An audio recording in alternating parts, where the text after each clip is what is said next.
se llamaban tierra adentro, la pampa y la cordillera.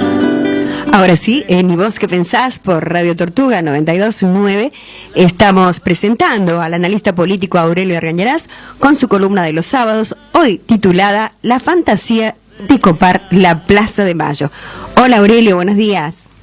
Buen día María Inés, ¿qué tal? Bien, bien, muy bien. Bueno, vamos comenzando Aurelio.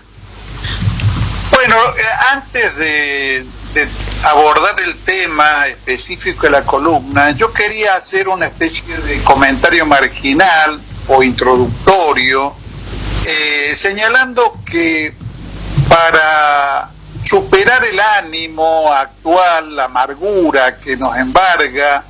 y salir de la derrota, además en los hechos, va a ser muy importante tener una comprensión lo más acabada de que sea posible de lo que ha pasado, cómo hemos llegado hasta aquí y de replanteo crítico de lo que han hecho las fuerzas nacionales en las últimas décadas. Creo que lo peor que podemos hacer, y voy a dar un ejemplo, es lanzar mensajes como el mensaje soberbio que acabo de ver de parte de Cristina Kirchner, dándonos cátedra acerca de en qué consiste la estanflación. Creo que la agudeza crítica, digamos, la debería haber demostrado la señora Kirchner en el momento en que se dispuso a convencer al país de que el gobierno de Alberto Fernández era lo peor que podía pasarnos, facilitándole a la oposición la demolición crítica de lo que estaba haciendo o estaban haciendo las fuerzas nacionales, el gobierno que ella misma había contribuido a crear. Creo que eso no sirve para nada, digamos, sirve para el autobombo, y que en este momento tenemos que, hundir a fondo el cuchillo del análisis para entender qué ha ocurrido en el país. El tema de hoy proviene de una versión del diario El Alfil, de que habría un intento de parte de jóvenes que respaldan a Milei de organizar a través de las redes, que es su campo fuerte, una gran movilización a la Plaza de Mayo y al Congreso para la asunción de Milei a la presidencia el día 10. Bueno, yo no tengo vinculaciones con esa militancia y de ninguna manera podría corroborar que eso se está gestando, pero me parece completamente verosímil, porque es claro que una porción importante de jóvenes están convencidos de que bajo el liderazgo de Milei están aportando a fundar de nuevo un país que se habría descarriado hace 100 años. Bueno, se ha dicho de paso, ese mensaje de Milei omite algo tan conocido y tan vasto como que en realidad ese país demostró su agotamiento en la crisis del 30 y no fueron los populistas, sino en las propias clases dirigentes del país durante la década que se ha calificado como década infame, bajo gobiernos conservadores, gobiernos que forman parte de lo que Milei pregona o admira, bajo la dirección de nada más ni nada menos que Federico Pinedo, consideraron que ese país no podía seguir así y introdujeron cambios en las políticas económicas obligados por la situación de crisis a que se había llegado, a que ese modelo no daba más, y a través de esas medidas dieron lugar al proceso de sustitución de importaciones, de un principio de desarrollo de las industrias nacionales, que fue la base a partir de la cual se apoyó posteriormente el peronismo en su nacimiento. De modo que al país a ese país idílico con el que sueña Milei no lo destruyó Hipólito Yrigoyen, se derrumbó por su fragilidad interna y debió ser reconstituido por las propias clases dominantes argentinas, la oligarquía ganadera, dando lugar a que naciera otro país, un país que podíamos llamar burgués, industrial, que de todos modos no logró, ni en ese periodo, ni mucho después, consolidarse y dejar atrás al país agroexportador. Bueno, volviendo al tema de este intento de los jóvenes que estarían protagonizando los jóvenes mileinistas, quiero dejar en claro que me parece que esa iniciativa nada tiene que ver, no tiene ningún enlace con la provocación lanzada por Macri de que hay que organizarse contra los orcos. Creo que la provocación de Macri es una frase vacía, quizá lanzada para congraciarse con Milei, para aportar al pacto que estaba gestando y a las designaciones de funcionarios, pero omite el dato, Macri, y lo pasa por alto, el dato de que Macri tiene dinero, tiene prensa y tiene jueces, pero careció por completo siempre de una militancia capaz de movilizarse ante su llamado. Ni siquiera la tuvo cuando era presidente de la nación. ¿Por qué? Porque Macri nunca generó ningún entusiasmo. Macri fue una reacción de los sectores más conservadores de la sociedad argentina, que lo votaron, y que logró una ínfima minoría en las elecciones del 2015,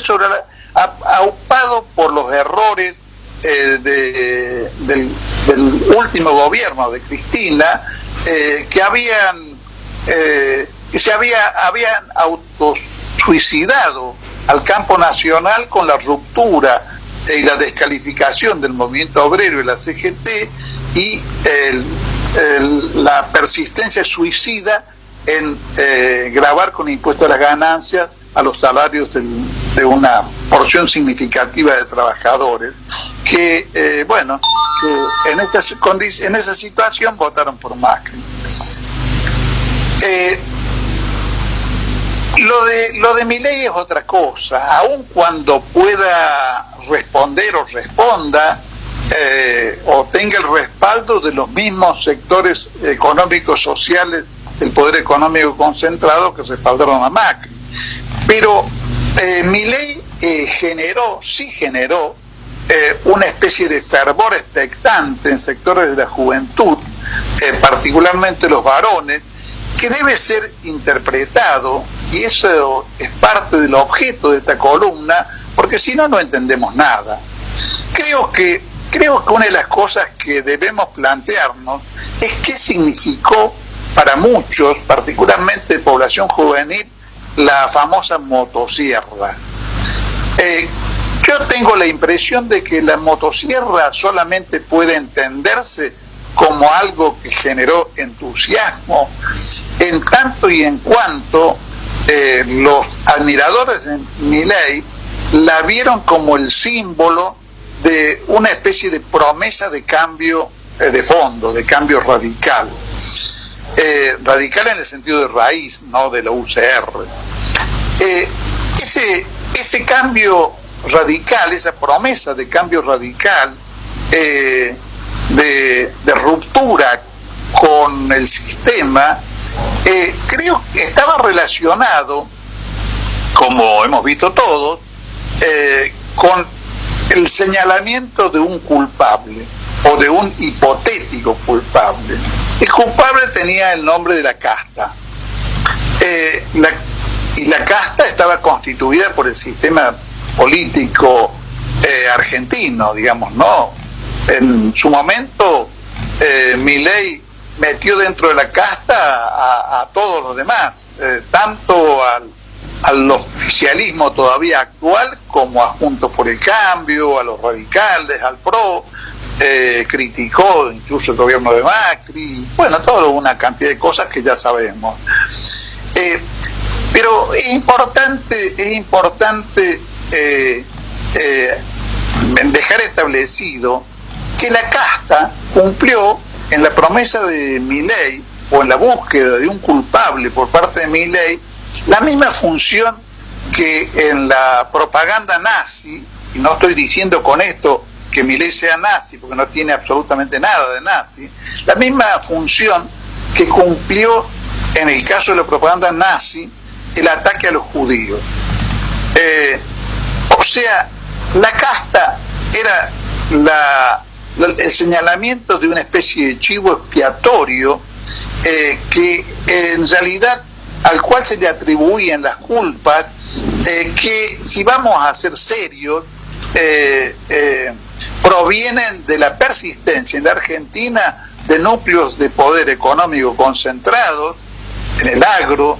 y en el resto de la economía, que no establecen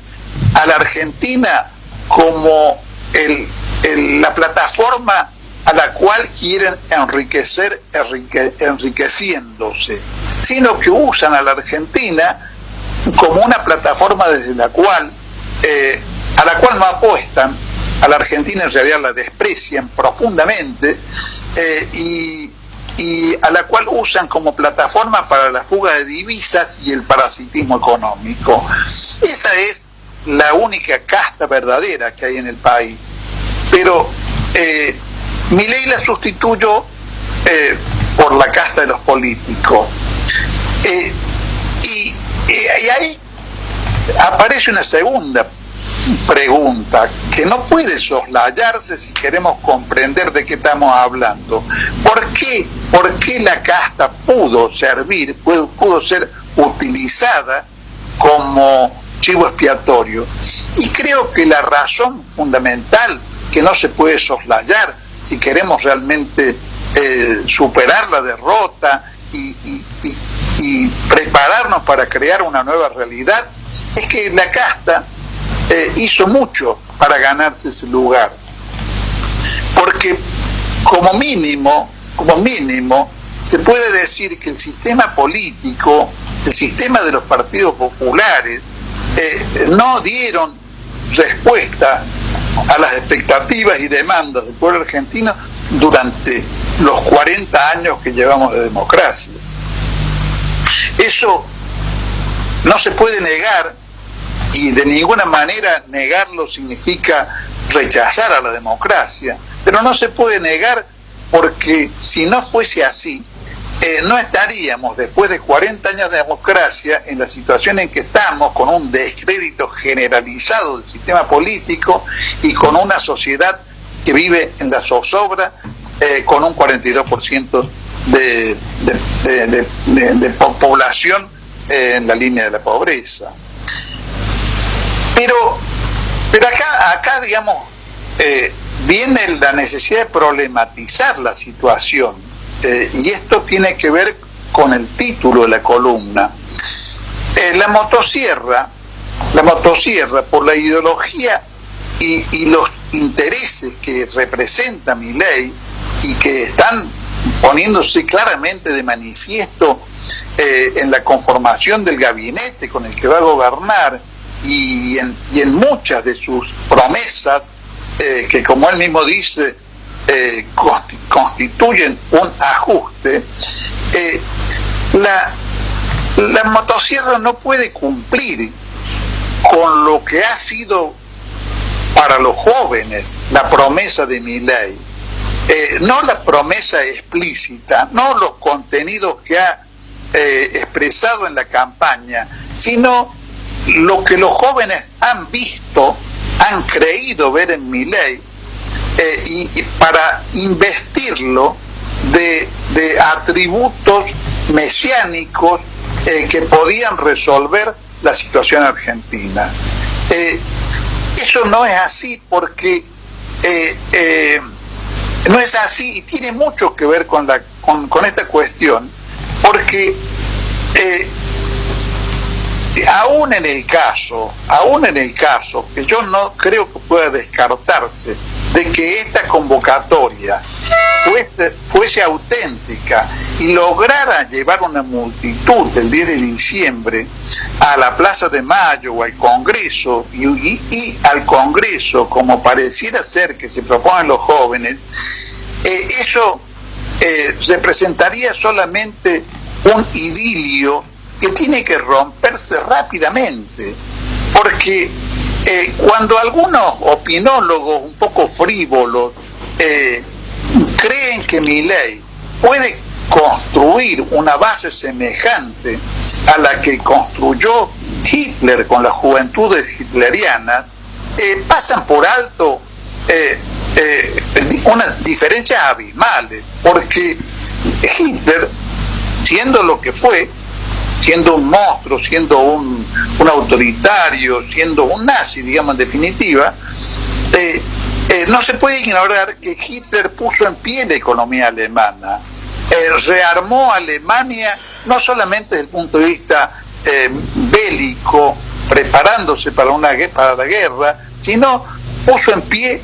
a la economía alemana, que estaba derruida por las imposiciones que le puso a Alemania el Tratado de Versalles después de su derrota en la Primera Guerra, y Hitler la levantó, porque Hitler no tenía prácticamente, en cuanto al punto de vista económico, absolutamente nada en común con Milei. Hitler puso al sistema productivo alemán, o dejándolo ganar plata, por supuesto, pero lo puso digamos, bajo la órbita de una política donde el Estado era absolutamente central, y el Estado determinaba cada una de las prioridades de la política económica alemana,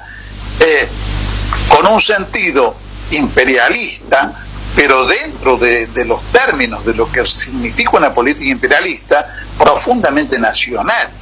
como es nacional, por ejemplo, la política de Trump, que es un conservador, retrógrado, reaccionario, imperialista, pero que quiere privilegiar a los Estados Unidos como ámbito de acumulación de capital. En cambio, lo que Milei va a representar es una sangría de lo nacional, una entrega del país al capital extranjero, un nuevo vaciamiento y una fuga que lo único que va a generar es una miseria creciente en las grandes mayorías nacionales, que va a llevar a que el idilio, que todavía podría llegar a perdurar el 10 de diciembre, se disipe rápidamente y aparezca la necesidad del pueblo argentino de luchar por su autopreservación y de enfrentarlo. Bueno, Aurelio, ¿cerramos acá? Acá cerramos. Bueno, un abrazo. Gracias por tu aporte. Un abrazo, María Inés. Hasta el sábado que viene. Hasta el sábado.